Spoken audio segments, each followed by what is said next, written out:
नमस्कार। कैसे हैं आप? मुझे उम्मीद है अच्छे होंगे, मस्ती करते होंगे और पढ़ाई भी करते हैं। चलिए आज बात करेंगे आपके लिए क्लास सेकंड में आपकी बहुत सुंदर सी प्यारी सी हिंदी की जो किताब है उसमें चैप्टर 10 की यानी अध्याय 10 की, जिसका नाम है कौन। तो चलिए देखते हैं इस कविता में कौन की बात की जा रही है। जैसा कि लिखा हुआ है, ये एक आनंदमयी कविता है, यानी इसे पढ़कर बड़ा आनंद आएगा। तो चलिए शुरू करते हैं। लिखा है, अगर न होता चांद रात में हमको दिशा दिखाता कौन। अगर चांद नहीं होता तो हमें दिशा कैसे पता चलती कि हमें कहां जाना है। अगर न होता सूरज दिन को सोने सा चमकाता कौन।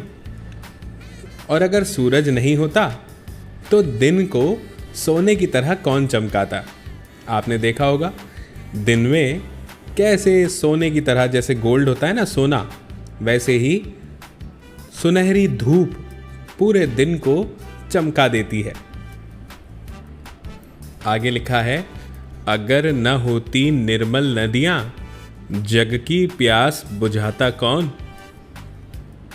पानी तो बहुत सारी जगह है, लेकिन जो पानी पीने के लिए जरूरी है वो हमें नदियों से मिलता है। इसीलिए लिखा है ना कि अगर ये नदियां नहीं होती तो इस पूरे जग की यानी दुनिया की प्यास कौन बुझाता। नदियों का होना तो बहुत जरूरी है।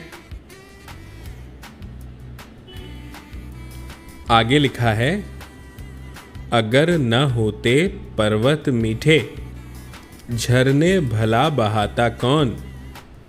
अगर ये मीठे मीठे पर्वत नहीं होते यानी पहाड़ नहीं होते तो ये इतने सारे जो झरने बह रहे हैं, जो पानी बहता है, ये कौन बहाता।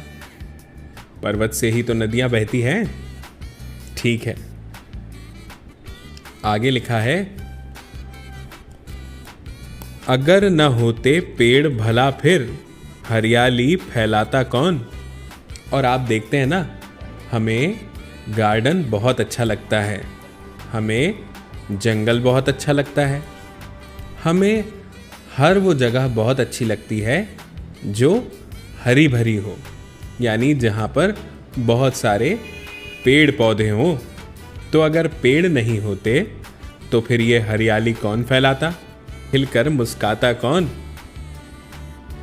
और अगर फूल नहीं होते, कितने सारे फूल हैं, गुलाब के फूल, कमल के फूल, है ना।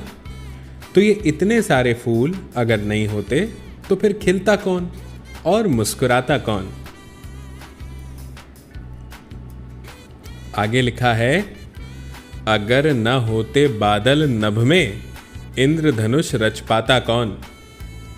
आपको पता है ना बच्चों, बारिश के मौसम में जब बारिश होती है तो उसके बाद आसमान में, आकाश में, स्काई में इंद्रधनुष यानी रेनबो दिखाई देता है। फिर आगे लिखा है, अगर न होते हम तो बोलो ये सब प्रश्न उठाता कौन। और अगर हम ही नहीं होते तो फिर ये जो प्रश्न है ये कौन पूछता। कोई नहीं। ठीक है, मुझे उम्मीद है आपको ये कविता बहुत अच्छी लगी होगी। अब देखो, यहां पर हम इन वाक्यों को आज पूरा करेंगे। लिखा है, अगर पेड़ ना होते, तो यहां पे लिखिए हरियाली नहीं होती, है ना। फिर लिखा है, अगर नदियां नहीं होती तो जग यानी दुनिया की प्यास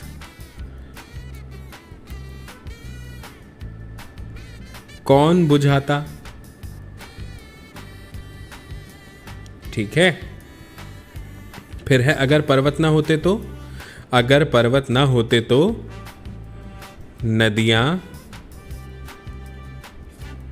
नहीं होती। अगर फूल ना होते तो, फूल ना होते तो खिलकर कौन मुस्काता। फूल ही तो हैं जो खिलकर मुस्कुराते हैं। ठीक है, तो इस तरह से हमने इन वाक्यों को पूरा कर लिया। मुझे उम्मीद है बच्चों कि आपको ये कविता बहुत पसंद आई होगी। अब हम जल्दी मिलेंगे अगले वीडियो में अगले चैप्टर के साथ, और तब तक के लिए आप सभी को मेरा नमस्कार।